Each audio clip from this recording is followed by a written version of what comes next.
So, book two of The Wheel of Time, The Great Hunt. Yes, I am wearing the same clothes because I'm filming this right after my Eye of the World review. Second book of The Wheel of Time picks up right where book one ends, and they're in this Valdara Keep. At the Eye of the World, they find the Horn of Valer. That's so what's called the Horn, the magic horn that they must find that will bring back Arthur Hawkwing and the 100 deceased. What fucking is that? Yeah.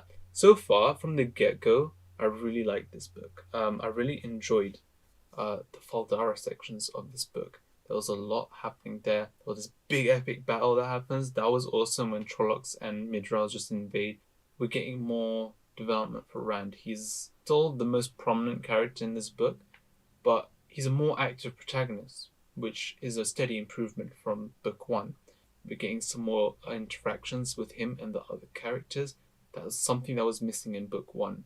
The dynamics were underdeveloped severely in book one.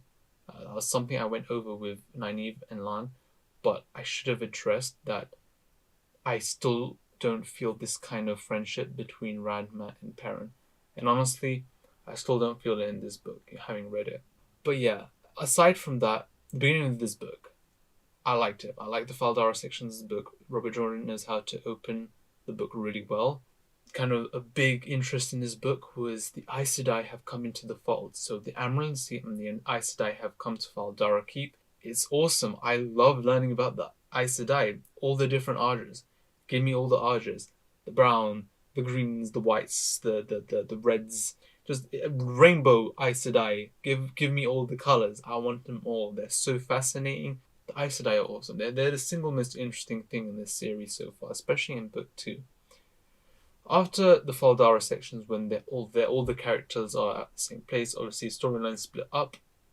Ranmat and Perrin and a lot of the people from Faldara journey off to find the horn because the horn was stolen by dark friends, and now they must retrieve it. Like Moraine and her kind of subtle Machiavellian kind of story that's going on with her and the Dragon Reborn. Obviously, from book one, we know what's going on, who that is. And that's all really interesting. Moraine is a fascinating character that I want to learn more about. I want to know what her motivations are, what her goals are. But what really surprised me in this book was the Gwen and Nynaeve. Their storyline was great. Them in the White Tower, learning to be Aes Sedai. It was fascinating, learning about this culture, learning about the White Tower, learning about what a novice has to go through, and Nynaeve's test in this book. My favorite scene in this book. That was so good. However, here's an issue that I will get onto later on with the girls in this book. And that is that Jordan's female characters tend to be a little too overly focused on their male counterparts, is what I'll say. I'll get to this later on in the spoiler section. The Great Hunt was a solid entry, slightly better than the Eye of the World. It does fall off for me a bit. Rand's storyline, near the beginning of his storyline, was a bit wishy-washy for me. There's a certain moment where him and Loyal, also I need to mention, Loyal is great as a great side character, and I feel his friendship is much closer with Rand than Rand ever has been with Perrin, in my honest opinion.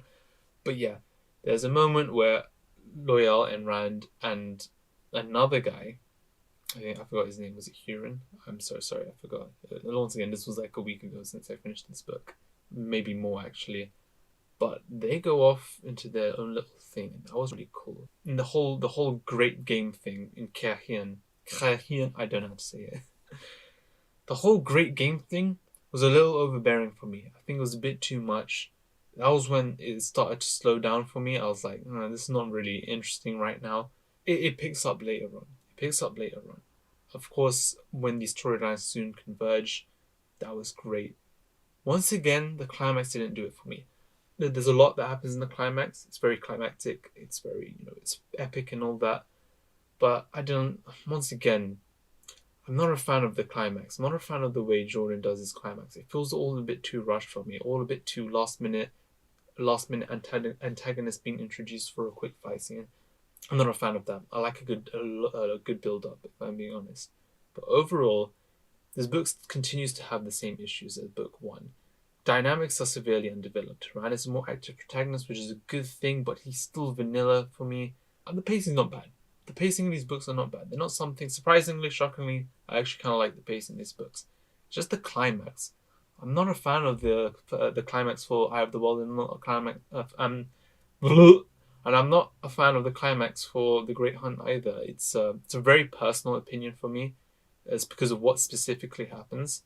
Overall, that's my spoiler-filled review. I'm going to talk about spoilers now. Who thought talking could hurt so much? The Aes Sedai are awesome. I love the Amaryllis Sea and her relationship with Moiraine. The Amaryllis Sea must keep this secret because she's in cahoots with Moiraine. This is something she should not be doing in terms of trying to bring the Dragon Reborn back. Ran, obviously more of an active protagonist, and obviously he's slightly more pissed off at Moiraine because she's not acknowledging him. But yeah, when he splits off to find the horns, it got really interesting once the portal stones were being introduced. Kind of like the ways in the Eye of the World, which was a really cool addition to the world building. We have these portal stones which hint at alternate timelines, which is so awesome. And then he meets this figure called Selene, who we learn more about in the next couple of books, but I'm not going to talk about that over here. This is just the Great Hunt, remember? It is once they get to Kirchian where things kind of go, for me. I liked it. I like reuniting with Tom Merrilin. Tom Merrilin is a cool character. I like to see him back. I like the fact that he's not like, oh, Bran, you're here. Let me just join you again. No, like, Tom was like, some shit went down. He doesn't want the adventure anymore, and I like how conflicted he was about that. He wants to protect the Emmonsfielders, but he also realizes he's so out of his depth now. I like how these characters are not so binary in their opinions, in the way they shift their opinions. So they're always so conflicted about who to trust, who not to trust, about what they should do and what they should not do. Perrin also gets some perspective chapters in here. We get more development with him and this whole wolf culture thing that's going on, him and this connection with the wolves. We don't get too much here, but what we do get is cool. However, I want to talk about Egwene and Nynaeve, specifically Egwene, because Egwene took up most of the POVs in here, but she spearheaded the Aes Sedai storyline with Nynaeve and Elaine, who was a figure from the first book, who was the daughter of Andor, and she's now training to be an Aes Sedai in the White Tower, and they grow a pretty nice friendship. The way they meet was kind of weird for me, because it was like, oh, so you know Randall 4? I know Randall 4. Did we just become best friends? It was kind of like that kind of thing. But no, overall, as time goes by, I actually really enjoyed their friendship. And Min as well, who was also another figure from book 1, who was in here. She just there to hang about. There's a lot of mystery surrounding his character, which I like. She's not quite Aes Sedai, but she also has some kind of form of... She has these abilities to read people. Kind of like Shinigami eyes from Death Note kind of thing. I like exploring different forms of magic that are not the one power, with like Perrin's wolf thing and with Min's foresight thing going on here. And their storyline was great. I love exploring the White Tower. Seriam and Varen and all these other Aes Sedai that they meet. And that whole culture is great. It's kind of like a magical school setting. Also, a Nynaeve's test, awesome scene. I love the way they set it out. They go through these 3 angry elves. Each one is a different vision, a different alternate reality of their hopes, their fears. I just really love that scene. That was such a well-written scene. I loved it. And Nynaeve, I know some people probably... I have a feeling Nynaeve is probably a controversial character because she's always angry all the time. I mean, there was a moment in this book where Gwen was like, oh, you can't use it, even though you're super powerful with the one power. You can't use it if you're not angry. I'm like, is this Bruce Banner right here? Like, she only can use her power when she's angry. So what? If there's a battle going on, you just pinch her. It's like, I'm pissed off. I don't know. That's kind of a bit weird. I hope anger isn't just a defining part of her. Obviously, it's the trajectory of this character. She's got to go through a big arc. I understand. I understand these characters are really annoying and flawed right now because they're being set up for a bigger character arc. I get it. But so far, I do like Nynaeve, even angry and whatnot. But Gwen surprised me in this book, especially when these characters end up running into the Sinchan people. I hope I'm saying that right. Also, fuck Leandrin Sedai. I mean, I can see that betrayal coming from 100 miles away, but seriously, fuck Leandrin and the Red Aes Sedai. Screw them.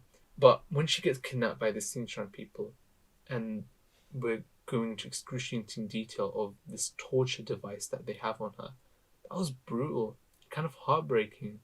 And I actually felt for Gwen. That was like one of the first times I truly like felt emotions for one of these characters. So that was really well done. You know, my heart really broke for Gwen, and the Sinchan people were just these despicable, awful people. And I love the way Jordan just once again develops their culture. It develops the main kind of thing, how they kidnap Aes Sedai and lock him up with this Adam kind of things. Once again, he's just really. I have a feeling like he has this priority. You know, every author has that thing. I think for Jordan, it's culture. He's really great in crafting culture. And we're only 2 books in. We're getting some amazing stuff with the Aes Sedai and the Sinchan people here. And we get a lot more other cultures in the next books. Overall, I don't think I have much complaint for for the Aes Sedai storyline, for Gwen, Nynaeve, Elaine, and Min's storyline. Overall, I was really pleased with it, and I had a blast reading it. And I wish that was the main storyline, if I'm being honest. I'm a little disappointed Moraine wasn't in it a lot. I really love Moraine in book 1. She's a bit of a lighter presence. She's there in the first half of this book.